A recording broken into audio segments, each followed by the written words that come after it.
8, 9, 10 ക്ലാസ്സുകളിൽ കായിക വിദ്യാഭ്യാസം ഉൾപ്പെടുത്തിയിട്ടുണ്ട്. 8ാം ക്ലാസ്സിന് ആഴ്ചയിൽ 2 പീരീഡും 9ാം ക്ലാസ്സിന് ആഴ്ചയിൽ 1 പീരീഡും 10ാം ക്ലാസ്സിന് ആഴ്ചയിൽ 1 പീരീഡുമാണുള്ളത്. ഇതിൽ തന്നെ കായിക അധ്യാപകൻ്റെ തസ്തിക കിട്ടണമെന്നുണ്ടെങ്കിൽ 8ാം ക്ലാസ്സിൽ 3 ഡിവിഷനും 9ാം ക്ലാസ്സിൽ 2 ഡിവിഷനും അടക്കം 5 ഡിവിഷൻ വരണം. 10ാം ക്ലാസ്സിലെ പീരീഡ് തസ്തികാ നിർണയത്തിന് കൂട്ടുന്നുമില്ല.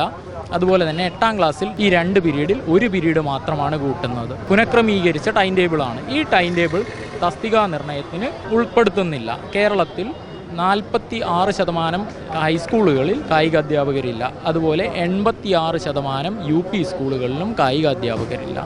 നിലവിൽ 9 കോളേജുകളിലായി കേരളത്തിൽ 1500-ലടുത്ത് വിദ്യാർത്ഥികൾ കായിക വിദ്യാഭ്യാസം പഠിച്ച് പുറത്തിറങ്ങുന്നുണ്ട് ഓരോ വർഷവും. ഈ വിദ്യാർത്ഥികൾക്ക് ഇവിടെ തൊഴിൽ കിട്ടുന്നില്ല എന്നുള്ളതാണ് വസ്തുത. നിരന്തരമായി സർക്കാരിൽ നിവേദനങ്ങളും ആവശ്യങ്ങളും ഉന്നയിച്ച് സമരം നടക്കുന്നുണ്ട്. പക്ഷേ ഇതിനെ സർക്കാരുകൾ വേണ്ട വിധത്തിൽ പരിഗണിക്കുന്നില്ല എന്നുള്ളതാണ് വസ്തുത.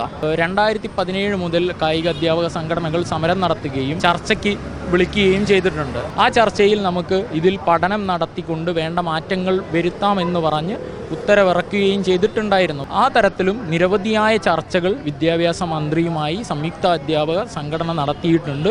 പരാതികളും ഉന്നയിക്കുന്നുണ്ട്. പക്ഷേ മാറ്റങ്ങളൊന്നും ഉണ്ടാവുന്നില്ല എന്നുള്ളതാണ് വസ്തുത.